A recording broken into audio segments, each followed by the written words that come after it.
Halo semua, balik lagi dengan saya Leski di Just Coding. Di video kali ini kita akan coba untuk pembuatan fitur refresh tokennya.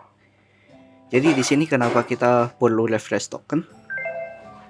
Jadi refresh token sendiri adalah mekanisme untuk memperpanjang masa berlaku dari JWT token kita. Jadi jika waktunya sudah habis atau sudah expire, kita akan melakukan refresh tokennya, yaitu mengganti ulang nilai dari token tersebut. Jadi kita tak perlu melakukan login ulang lagi untuk mendapatkan token baru. Nah, jadi di sini pertama-tama kita akan buat dulu untuk environment-nya untuk refresh token, di mana dia akan mengganti expire token dari JWT secret kita ini. Kita buat saja sih namanya JWT token refresh.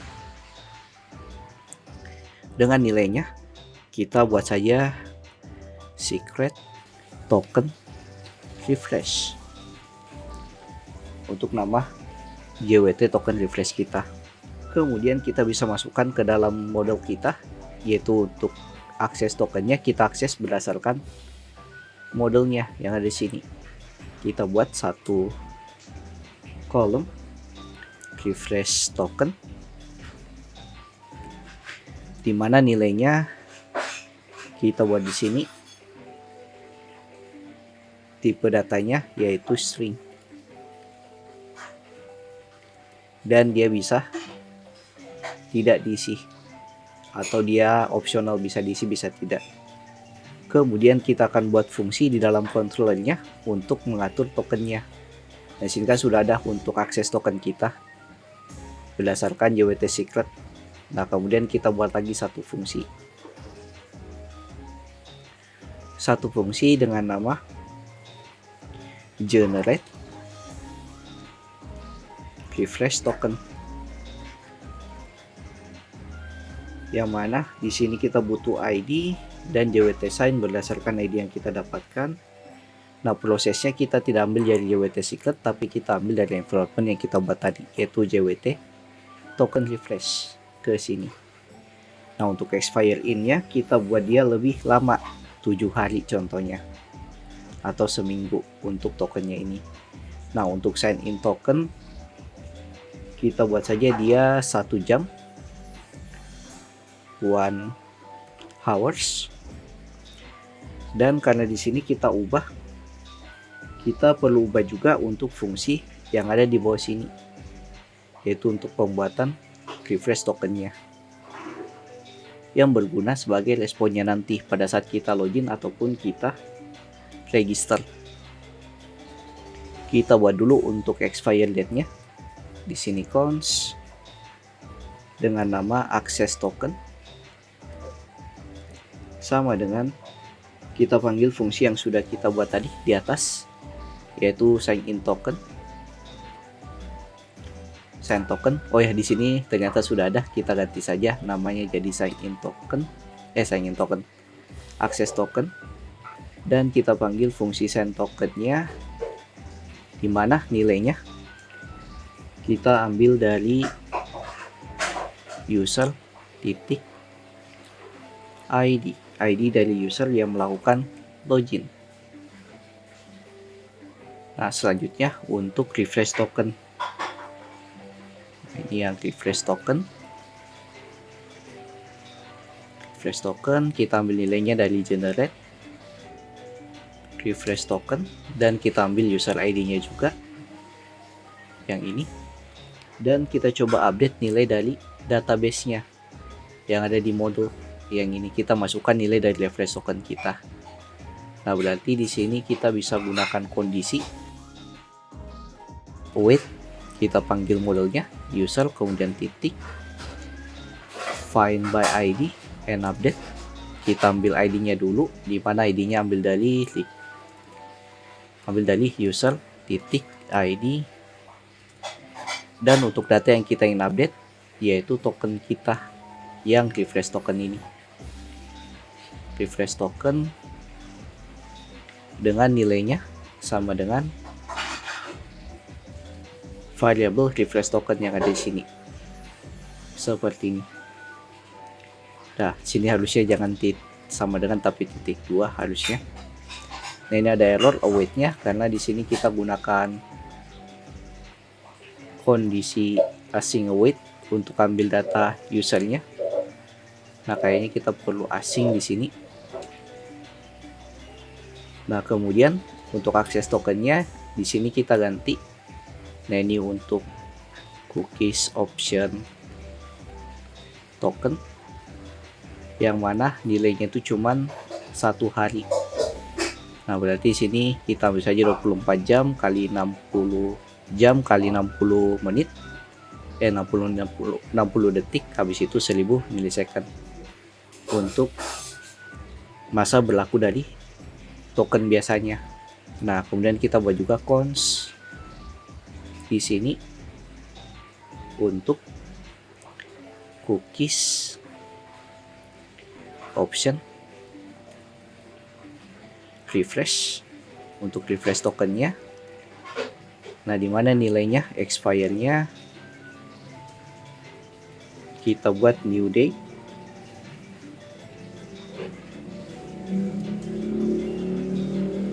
Dalam kurung ambil tanggal sekarang. Kemudian plus. Nah, di sini ada 6 hari, berarti 6 kali 24 kali 60 menit kali 60 detik kali 1000 milisecond.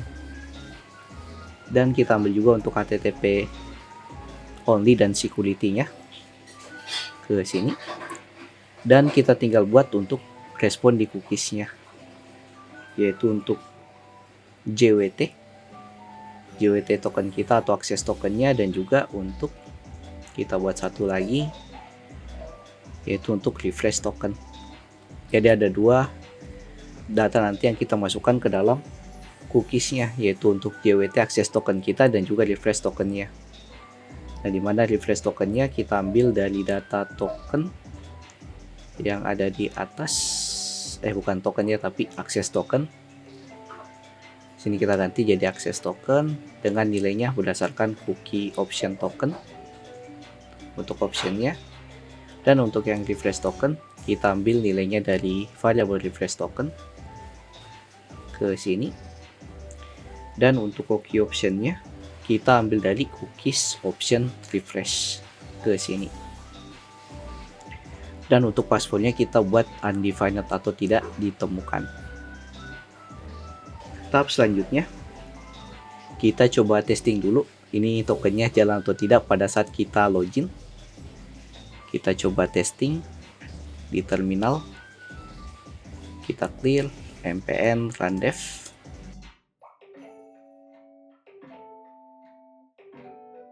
Kita masuk ke Postman.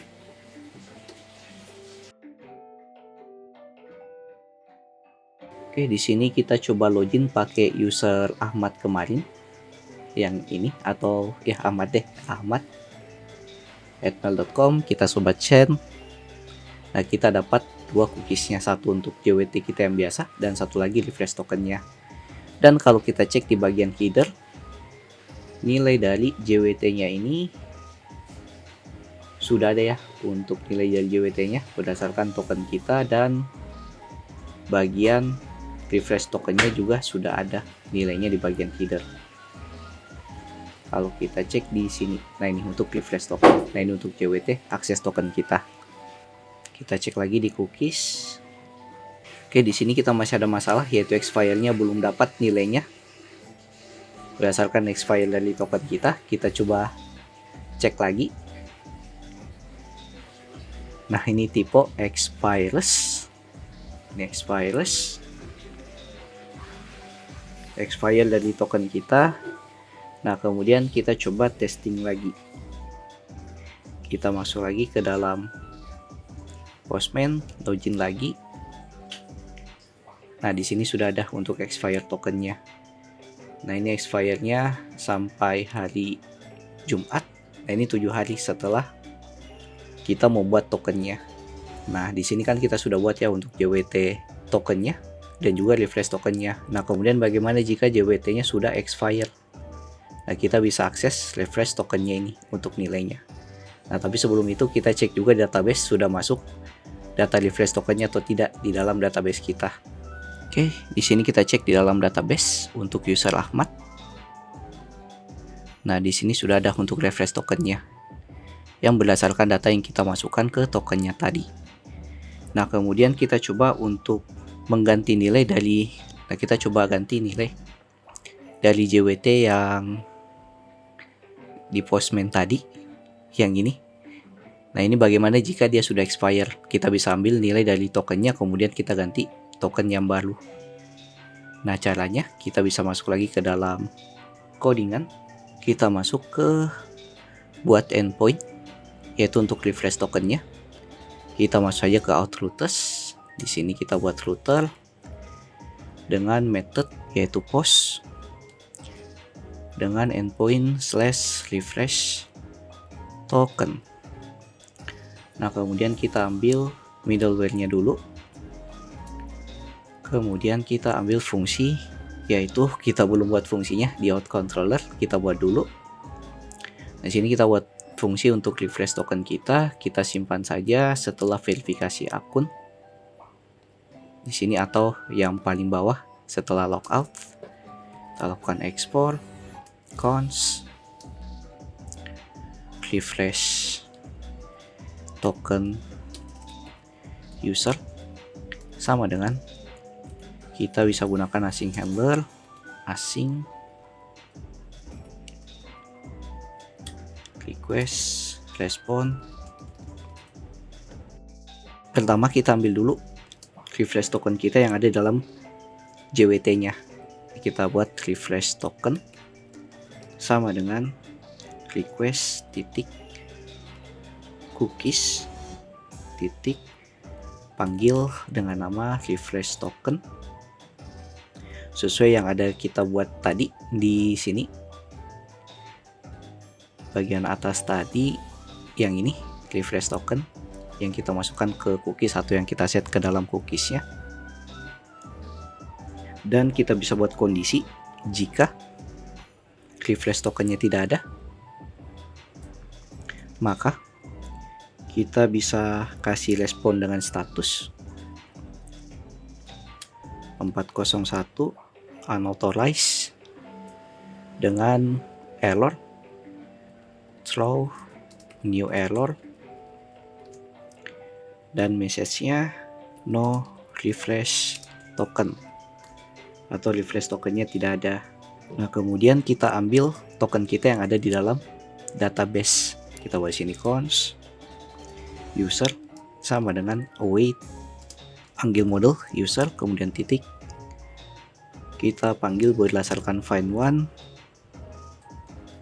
kita ambil berdasarkan refresh token yang kita dapatkan yang di variable ini, dimana kalau dia dapat datanya berdasarkan refresh tokennya, tapi kalau tidak if jika dia tak dapat user berdasarkan tokennya, maka kita bisa return status respon status 401 dengan error throw new error invalid user token, invalid user token.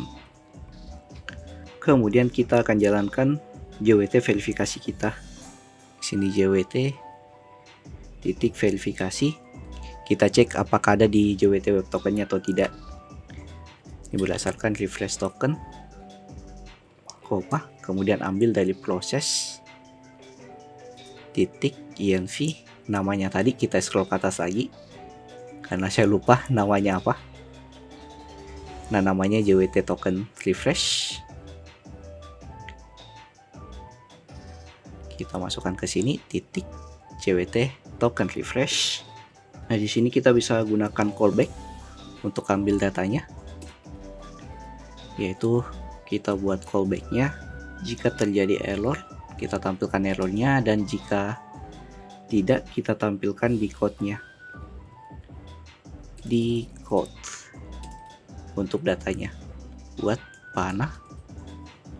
Nah, kemudian buat kondisi jika terjadi error maka kita buat respon dengan status 401 lagi invalid. Kita buat errornya sama invalid user token atau invalid refresh token, dan juga ya invalid refresh token. Kemudian kita buat token baru, const new token, yang kita ganti nilai dari cookies dari JWT-nya. Nah, ini kita panggil generate refresh token berdasarkan decode-nya, dimana decode-nya kita ambil decode titik id, kemudian kita tinggal atur responnya di sini. Jika dia berhasil, nah respon dengan status 200, dan kita buat JSON akses token atau JWT baru itu ambil dari new token seperti ini. Nah, kita coba daftarkan sekarang fungsi refresh tokennya ke dalam endpointnya ke sini, dan kita coba import juga ke sini. Oke, kemudian kita coba testing di Postman. Kita buat endpoint baru dengan metode post dengan nama sini refresh token. Sini ada garis penghubung, kita lakukan send, mudah-mudahan berhasil. Nah, ini kita dapat token kita yang baru. Nah, meskipun cookiesnya kita tidak ubah ya di sini, kita bisa ubah kalau kita bisa akses atau kita ambil datanya dari sini. Jadi kita harus gunakan lagi fungsi dari create send tokennya kalau kita ingin akses JWT-nya lagi yang ada di sini. Nah, kita coba tes di out controller. Kita bisa panggil fungsi dari yang di atas tadi, yang ini, yaitu create response token. Kita panggil ke sini, di bawah sini. Nah, dengan nilai-nilainya. Nah, untuk usernya itu ambil dari user yang ada di sini. Kemudian di statusnya 200, dan responnya ambil dari variable respon. Nah, seperti ini. Nah, ini kita coba cek nilainya. Ini kayaknya nggak perlu ya yang refresh tokennya. Kita komen, kita coba testing lagi, kita send. Nah, sini cookiesnya bakal berubah lagi tokennya dengan token yang baru, dan nilainya bakal terupdate lagi yang ada dalam database. Oke, ini kita bisa save ke refresh token di out express kita, refresh token. Nah, mungkin sekian dulu cara kita untuk pembuatan refresh tokennya. Oke, ini sedikit dipotong, jadi masih ada yang kurang sebenarnya di bagian logoutnya. Jadi harusnya pada saat kita logout, kita hapus juga untuk secret token kita. Harusnya kita atur juga di sini. Ini kelupaan, sorry. Nah, berarti di refresh tokennya kita bisa ganti cookies tokennya dari nilai, yaitu tadi nama nilainya refresh token, kita ganti jadi kosong kembali untuk cookiesnya, dan HTTP only-nya true, dan expiry date-nya langsung expire dari data kita tanggal yang sekarang. Oke, mungkin ini sedikit penjelasan tambahnya saja, yaitu pada saat kita logout harusnya refresh tokennya kita matikan juga. Dan satu lagi, kita update yang ada di database. Ini hampir lupa lagi. Nah, seperti yang ini, yang di atas yang create respon tokennya, fungsi yang ini kita update yang di refresh token jadi 0 atau kosong kembali nilainya. Kita masukkan ke sini. Nah, kemudian user yang ini kita ambil dari request titik user ID datanya dari proteksi middleware-nya. Nah, jadi seperti ini. Jadi kita hapus dulu data yang ada di dalam database-nya. Di refresh tokennya kita buat jadi 0. Kemudian kita hapus di setiap cookies-nya. dari cookies JWT dan juga cookies dari refresh token kita. Oke, mungkin sekian sedikit penjelasan tambahannya. Jadi jangan lupa like, comment, dan share ke teman-teman kalian. See you next video. Have a nice day and bye.